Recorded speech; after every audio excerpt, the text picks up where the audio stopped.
Doctor ನೀವು ಮನಃಶಾಸ್ತ್ರದ ವಿಷಯದಲ್ಲಿ ಈ ಜಗತ್ ಸತ್ಯ ಇಂಥದ್ದೆಲ್ಲ ಬರುತ್ತಾ ಅಲ್ಲಿ?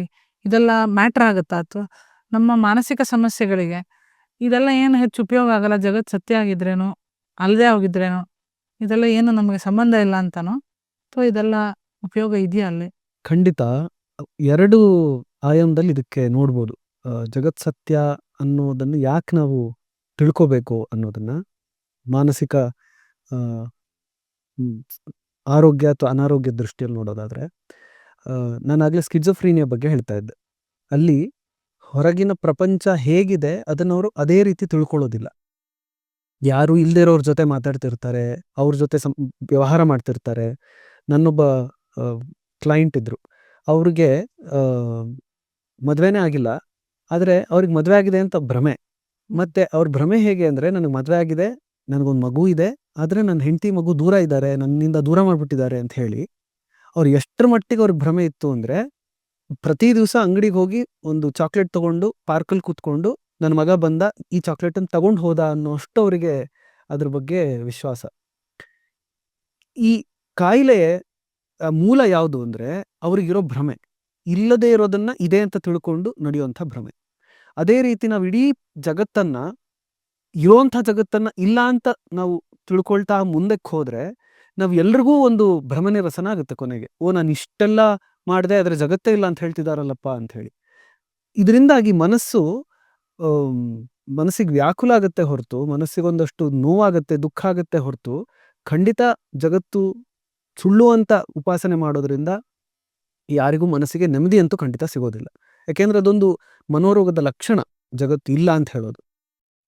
ಹಾಗಾಗಿ ಮನಸ್ಸನ್ನ, ಜಗತ್ತನ್ನ ಇಲ್ಲ ಅಂತ ಹೇಳೋದು ಅಥವಾ ಇಲ್ಲ ಅಂತ ಹೇಳಿ ಉಪಾಸನೆ ಮಾಡೋದು ಖಂಡಿತ ಮಾನಸಿಕ ಆರೋಗ್ಯದ ದೃಷ್ಟಿಯಲ್ಲಂತೂ ಒಳ್ಳೆ ವಿಚಾರ ಅಲ್ಲ.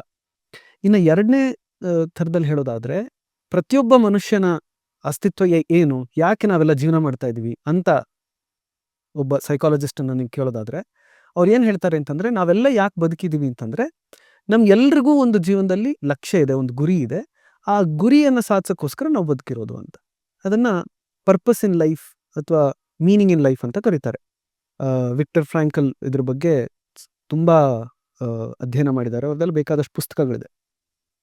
ಸೊ ಪ್ರತಿಯೊಬ್ಬ ಮನುಷ್ಯ ಅವನು ಒಬ್ಬ ಪರಿಪೂರ್ಣ ವ್ಯಕ್ತಿ ಆಗ್ಬೇಕಾದ್ರೆ ತನ್ನ ಜೀವನದ ಧ್ಯೇಯ ಏನು ಅನ್ನೋದನ್ನ ತಿಳ್ಕೋಬೇಕು ಅಂತ. ಈಗ ನಾವು ಇಡೀ ಪ್ರಪಂಚ ಸುಳ್ಳು, ಇದರಲ್ಲಿ ಏನು ಅರ್ಥ ಇಲ್ಲ, ನಾವೆಲ್ಲ ಭ್ರಮೆಯಲ್ಲಿದ್ದೀವಿ, ಮನೆ ಅನ್ನೋದು ಭ್ರಮೆ, ಮಕ್ಕಳು ಭ್ರಮೆ, ಎಲ್ಲವೂ ಭ್ರಮೆ ಭ್ರಮೆ ಅಂತ ತಿಳ್ಕೊಳ್ತಾ ಹೋದ್ರೆ ಅವನು ಯಾವಾಗ ಜೀವನದಲ್ಲಿ ಗುರಿಯನ್ನ ಸಾಧಿಸೋದು? ಅವನು ಗುರಿಗೆ ಅರ್ಥನೇ ಇಲ್ಲ ಅಂತಾಗತ್ತೆ.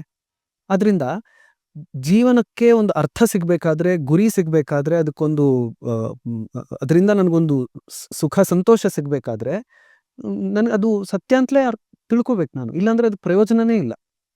ಉತ್ಸಾಹನೇ ಬರಲ್ವಲ್ಲ? ಹೌದು, ಉತ್ಸಾಹನೇ ಬರೋದಿಲ್ಲ. ಮತ್ತೆ ಎಲ್ಲವೂ ಕೂಡ ನಿರರ್ಥಕ ಅನ್ಸಕ್ ಶುರು ಆಗ್ಬಿಡುತ್ತೆ. ಯಾಕೆ ಕಷ್ಟಪಡ್ಬೇಕು? ಅಲ್ಲ, ಒಂಥರ ನಾನೊಂದು ಹೆಸರಿಡಿದ ಸಿನಿಮಾ ನಾಯಕ, ಬಿಡುಗಡೆ ಆಗದ ಸಿನಿಮಾ ನಾಯಕ ತರ ಅನ್ಸರ. ಹೌದು, ನಾನು ಎಲ್ಲ ಇರುತ್ತೆ, ನಂಗೆ ಜನ ಇದ್ದಾರೆ, ಫ್ಯಾನ್ ಫಾಲೋಯಿಂಗ್ ಇದ್ದಾರೆ, ಆದ್ರೆ ಯಾವುದು ನಿಜವಾಗ್ಲೂ ಹಿಂಗ ಅಂತ. ಅದಕ್ಕೆ ಬೇರೆಯವರೆಲ್ಲ ಏನ್ ಹೇಳ್ತಾರೆ ಅಂದ್ರೆ, ಇಲ್ಲ ನಾವು ಆ ರೀತಿ ಹೇಳೋದಲ್ಲ, ನಾವು ವ್ಯಾವಹಾರಿಕ ಸತ್ಯ ಒಪ್ತೀವಲ್ಲ. ಜಗತ್ತು ಇಲ್ಲ ಅಂತ ಹೇಳೋದಿಲ್ಲ. ಈ ನಿಮ್ಗೆ ಮನೆ ಇರೋದು ಸತ್ಯ, ಮಕ್ಕಳಿರೋದು ಸತ್ಯ, ಎಲ್ಲ ಸತ್ಯ. ಆದ್ರೆ ಯಾವಾಗ ಜ್ಞಾನ ಬರುತ್ತೆ ಅವಾಗ ಅದೆಲ್ಲ ಇಲ್ಲ ಅಂತ ಆಗ್ಬಿಡತ್ತೆ ಅಂತ. ಅಂದ್ರೆ ತಾತ್ಪರ್ಯ ಏನಾಯ್ತು, ಜಗತ್ತಲ್ಲಿ ಜೀವನ ಮಾಡೋದು ಆರೋಗ್ಯಕರ ಜೀವನ, ಜ್ಞಾನ ಬಂದ್ಮೇಲೆ ಮನಸ್ಸು ಅನಾರೋಗ್ಯಕರ ಆಯ್ತು ಅಂತ. ಯಾಕೆಂದ್ರೆ ಅಲ್ಲಿವರೆಗೂ ನಾನು ಸುಖ ಪಟ್ಟೆ, ಆಮೇಲೆ ಸುಖ ಇಲ್ಲ ಅಂತ ಆಯ್ತು ಅಂತ. ನಿರುತ್ಸಾಹತೆಯನ್ನ ಮುಂದಕ್ಕೆ ಹಾಕ್ದಂಗ ಆಯ್ತು. ನಿರುತ್ಸಾಹತೆಯನ್ನು ಮುಂದಕ್ಕೆ ಹಾಕಿದ್ವಿ, ನಿರುತ್ಸಾಹತೆನೇ ಜ್ಞಾನೋದಯ ಆಯ್ತು ಅನ್ನೋ ಅರ್ಥದಲ್ಲಿ ಯೋಚನೆ ಮಾಡಿದ್ವಿ ಅಂತ ಆಗುತ್ತೆ. ಅಂದ್ರೆ ಜ್ಞಾನದ ಬಗ್ಗೆ ಭಯ ಬಂದ್ಬಿಡಲ್ವಾ? ಜ್ಞಾನ ಬಂದ ತಕ್ಷಣ ಎಲ್ಲ ಹೋಗ್ಬಿಡುತ್ತೆ ಅಂತ. ನಾನು ಮನೆ ಮಾಡಿದೆ, ಮಕ್ಕಳು ಮಾಡಿದೆ, ಅಷ್ಟೇ. ಜ್ಞಾನ ಬಂದ ತಕ್ಷಣ ಎಲ್ಲ ಬಹುಶಃ ಅದಕ್ಕೆ ಎಲ್ರು ವೇದಾಂತ ಓದ್ತಾ ಇಲ್ಲ ಕಾಣುತ್ತೆ. ಓದಿರಿ ಬ್ಲಿಸ್ ಅಂತ, ಆರಾಮ್, ಇದು ಖುಷಿ ಇದೆ ಅಂತ. ಹಾಗಾಗಿ ತುಂಬಾ ಮಾನಸಿಕ ಆರೋಗ್ಯದ ದೃಷ್ಟಿಯಲ್ಲಿ ಜಗತ್ತನ್ನ ಮಿಥ್ಯಾ ಅಂತ ಉಪಾಸನೆ ಮಾಡೋದು ಬಹುಶಃ ಅಷ್ಟು ಸಮಂಜಸ ಅಲ್ವೇನೋ ಅಂತ. ಅದರಿಂದ ಜಗತ್ ಸತ್ಯ ಅಂತ ತಿಳಿಯೋದು ಸರಿ ಅಂತ. ಇದು 2 ಮತ ಅಥವಾ ಒಬ್ರು ಸರಿ ಇನ್ನೊಬ್ರು ತಪ್ಪು ಅನ್ನೋ ದೃಷ್ಟಿಯಲ್ಲಿ ಯೋಚನೆ ಮಾಡಿದ್ರೆ ಬಹುಶಃ ನಮ್ಗೆ ಹರ್ಟ್ ಆಗುತ್ತೆ. ಇವ್ರು ನಮ್ ವಿರುದ್ಧ ಮಾತಾಡೋರು, ತಪ್ಪು ಹೇಳ್ತಿದ್ದಾರೆ ಅಂತ. ಆದ್ರೆ ನಾವು ಅನುಭವ ನೋಡಿದಾಗ ಯಾವುದು ಅಂತ ಗೊತ್ತಾಗತ್ತೆ. ಈಗ ಎಲ್ರಿಗೂ ಅನುಭವಕ್ಕಂತೂ ಬರ್ತಾ ಇದೆ ಅಲ್ಲ. ಇನ್ನು ವೇದಾಂತದಲ್ಲಿ ಅದನ್ನ ಪರಿಷ್ಕಾರಗಳನ್ನೆಲ್ಲ ಈಗ ನಾವು ಆಲ್ರೆಡಿ ನೋಡಿದೀವಿ, ಅದರಿಂದ ಅದ್ರ ಬಗ್ಗೆ ಚರ್ಚೆ ಬೇಡ. ಆದ್ರೆ ಸತ್ಯ ಅಂತ ಉಪಾಸನೆ ಮಾಡಿದ್ರೆ ಜಗತ್ತು ಸುಂದರವಾಗಿ ಕಾಣುತ್ತೆ. ಜಗತ್ತು ಸತ್ಯ ಅಂತ ಉಪಾಸನೆ ಯಾಕೆ ಮಾಡಬೇಕು, ಜಗತ್ತು ಯಾಕೆ ಸತ್ಯ ಅಂತ ತಿಳ್ಕೊಬೇಕು ಅಂತಂದ್ರೆ ಅವಾಗ ಸೌಂದರ್ಯ ಇದೆ. ನೀವು ಜಗತ್ತು ಸತ್ಯ ಅಲ್ಲ, ಇದು ಅದರ ಅಸ್ತಿತ್ವನೇ ಇಲ್ಲ ಅಂತ ಹೇಳ್ಬಿಟ್ರೆ ಯಾವುದು ಸುಂದರವಾಗೇ ಕಾಣೋದಿಲ್ಲ ಅಲ್ವಾ.